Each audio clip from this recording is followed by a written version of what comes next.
E aí pessoal, tudo certo?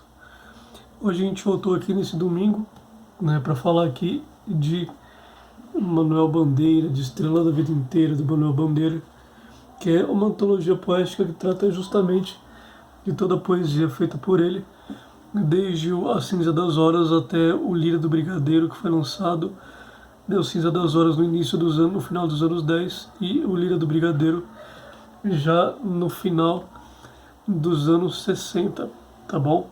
Esse livro aqui também é uma edição de final de anos 60, se não me engano, de 1965 ou 66, muito perto aí da morte do Manuel Bandeira, que ocorreu em 13 de outubro de 1968, e o Manuel nasceu em 19 de abril de 1886, né? O Manuel nasce, né, em abril de 86, no Recife, em Pernambuco. Ele cresce ali, inclusive, né, um dos grandes poemas dele é o Profundamente. É um poema em que ele justamente fala do período, né, da sua infância no Recife, né, quando ele estava ali envolto ali da sua família, e relembra ali no poema justamente a festa de São João. É um poema lindíssimo, extremamente comovente e que vale muito conhecer. O Manuel Bandeira, ele cresce no Recife, né? Ele deveria, na verdade, ter sido um arquiteto. Ele estudou para arquitetura, mas não conseguiu se formar, né? Não lembro agora se ele chegou a entrar na faculdade. Eu creio eu que ele tenha tentado entrar na faculdade, mas, né, não teve sucesso por conta justamente de uma tuberculose que ele desenvolveu aí na idade adulta e com a qual ele conviveu praticamente a vida inteira.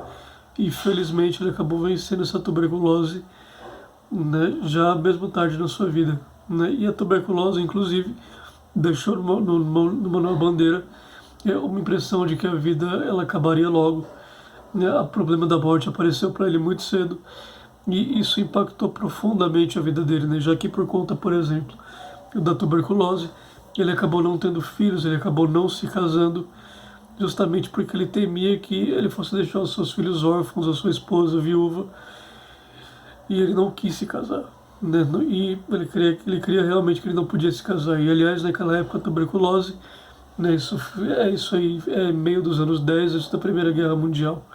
Ele foi com essa tuberculose até o final dos anos 60, até a sua morte em 68. Era uma doença fatal, enfim. Você pegava e em pouco tempo morria, como aconteceu com o Noel Rosa, só para citar um exemplo brasileiro. Outros exemplos aí, o Álvaro de Azevedo, o Castro Alves, e lá fora o Franz Kafka, enfim, gente também desse quilate, dessa categoria. Os tratamentos eram muito difíceis, né? O Nelson Rodrigues também é uma exceção, porque ele teve tuberculose no início da vida adulta, né? Ele acabou sobrevivendo, embora um dos seus irmãos, o Joffre, não. Ele acabou morrendo num sanatório no interior do Rio de Janeiro. O Nelson tentou tratamento em Campos do Jordão e também no interior do Rio. Ele foi bem sucedido. E já o Manuel Bandeira não, João Rosa, por exemplo, não. Né? Ele morreu muito rápido, ali em 3 anos de tuberculose. Ele também não colaborava, né, com a sua melhora, já que era um sujeito muito boêmio. Ele não sobreviveu. O Manuel sobreviveu, né, e por conta dessa tuberculose ele acabou desenvolvendo um estilo de vida mais recluso, mais concentrado, né, na literatura, né, que era a grande paixão dele, o grande amor da vida dele. E ele acabou se tornando um grande poeta, um grande erudito, né? Escreveu em quase todos os gêneros, se não me engano, menos o romance, mas acho que ele escreveu contos, ele escreveu grandes crônicas também que valem a leitura. E, claro, o forte dele é a poesia, a crítica literária, enfim, principalmente a poesia, tá? O Manuel Bandeira ele começa ali com A Cinza das Horas, né? Ali no finalzinho já dos anos 10, ele começa a publicar o A Cinza das Horas, depois vai vir aí o Libertinagem, dali ele vai seguindo. E assim, os primeiros livros dele têm um tom justamente mais triste, mais melancólico, que aliás é um tom que permeia toda a poesia dele. E na verdade, assim, vale a leitura se você quiser ler, por exemplo, essa antologia, né, que contém a poesia completa dele em ordem cronológica. Vale muito a pena ler para você pegar justamente a evolução, né, justamente da poesia dele e do espírito, digamos assim, né, do Manuel Bandeira. E aqui nessa antologia aqui, como eu contei tudo que ele escreveu, né, de poesia até os anos 60, você vai encontrar coisas maravilhosas que ele foi escrevendo ao longo da vida, né? Como o poema do Dia de Finados, o Profundamente, que eu citei aqui inicialmente, a Última Canção do Beco, que é um poema famosíssimo, vai encontrar todos aqueles rondós que ele escreveu, os sonetos ingleses e, se não me engano, franceses, né? E você vai encontrar muita coisa interessante, muita coisa que vale a pena ler, antes inclusive de gravar aqui essa resenha. Eu estava lendo aqui, passando aqui, folheando o livro, encontrei aqui um poema que ele escreveu chamado Amário de Andrade Ausente. É um poema muito tocante, muito comovente. Ele foi muito amigo do Mário de Andrade, né? E assim, Manuel Bandeira, uma das qualidades que ele tem é justamente essa. Ele é perfeitamente capaz de comover sem, no entanto, apelar para a emoção fácil, né? Apelar para o jargão, enfim, para o clichê fácil, acessível a qualquer um. Não no sentido de que ele tente parecer médico difícil, mas no sentido de que ele não entrega nada de maneira apelativa, simples, né? E o Manuel, inclusive, no período da tuberculose, voltando um pouquinho à biografia dele, ele chegou a ficar internado no sanatório na Suíça, e lá ele teve contato com a poesia, né? Com poetas franceses e poetas locais. Ele ficou muito amigo, inclusive, do Paul Éluard, né? O grande poeta francês, inclusive chega a agradecê-lo, né, de uma das suas antologias poéticas. Ele agradece ao seu amigo, né, ao seu quase pai, Manuel Bandeira. E assim, aqui no Brasil ele desenvolve grandes amizades no campo intelectual e artístico. Ele desenvolve amizades com Mário de Andrade, com Carlos Drummond de Andrade, Cecília Meirelles, Vinícius de Moraes, com quem, aliás, ele escreveu um improviso, né? O Vinícius escreveu para ele, e Manuel escreveu de volta um improviso muito, muito bonito, né? Em que o Vinícius de Moraes chama ele de pai e áspero irmão, pai poeta e áspero irmão, né? Mestre também, né? E o Manuel Bandeira ele responde dizendo que, né, pai ele não era, poeta ele era também, e ele era mais irmão do que tudo isso, né? E assim, uma resposta lindíssima também, que mostra também o talento dos dois, né? Já que o improviso é um poema pouco trabalhado, né? Praticamente um improviso no sentido literal da palavra. E assim, com poesia, Manuel Bandeira ele vai desde o poema em verso livre, ele vai para o soneto, ele vai escrever decassílabo caboniano, enfim, vai fazer inclusive aqui uma homenagem a Camões, né? Num dos seus poemas. Ele também vai dedicar poemas aí, né, a vários grandes poetas, escritores da época. Ele vai passar por todas as formas e assim, acho que dos modernistas ali do final do início do século XX, ele talvez seja o que mais se sustenta, junto ali com o Carlos Drummond de Andrade, com a Cecília Meirelles e alguns outros. Ele é realmente de uma qualidade superior e vale realmente a leitura, tá? Inclusive, eu considero esse livrinho aqui, né, o Estrela da Vida Inteira, uma excelente introdução, né, à poesia de língua, a poesia brasileira e a poesia de língua portuguesa de forma geral, né? Vale muito a leitura. Caso você não tenha nenhuma familiaridade com poesia, acho que como uma introdução é excelente, né? Você vai ter contato com uma poesia de língua portuguesa de altíssimo nível, né?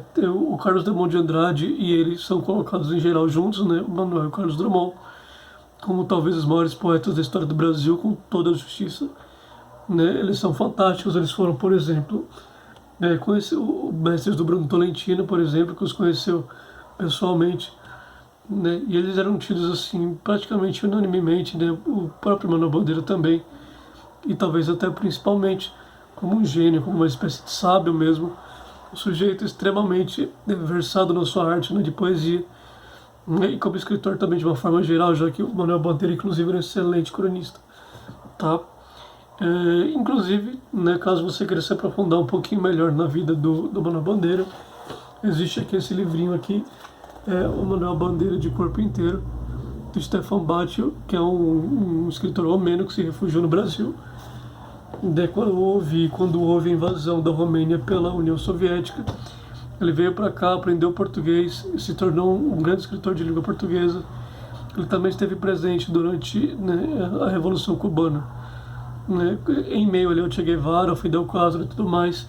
escreveu livros a esse respeito e também se tornou um grande escritor. É um escritor muito importante aqui para o Brasil, né, e que conviveu com o Manuel Bandeira, esteve junto com o Manuel Bandeira e foi muito acolhido por ele. Inclusive essa edição aqui que eu tenho, a minha primeira edição, que eu comprei completamente por acaso. Eu não sabia que era a primeira edição, então não tem nenhum fetiche bibliófilo aqui. E é muito bom. E assim, o Manuel vale ser conhecido. Ele, felizmente, não é um desses grandes poetas, um desses grandes clássicos nossos, que ficou aí no esquecimento. Ele com Drummond, com a Cecília Meirelles, com João Cabral de Melo Neto, e com mais alguns poetas aí, como o próprio Vinícius de Moraes, acabou ficando muito vivo na memória da nossa literatura, na memória do povo, né? Junto também com Augusto dos Anjos, que não é tão conhecido pelo nome, mas alguns dos seus versos, inclusive, se tornaram ditados, né? E o Manuel é fantástico, uma figura extraordinária dentro da nossa literatura, né? Um autor fabuloso e um grande homem dentro da nossa cultura também, já que ele também foi responsável por um livrinho chamado Apresentação de Poesia Brasileira, que é justamente uma apresentação da nossa poesia, né?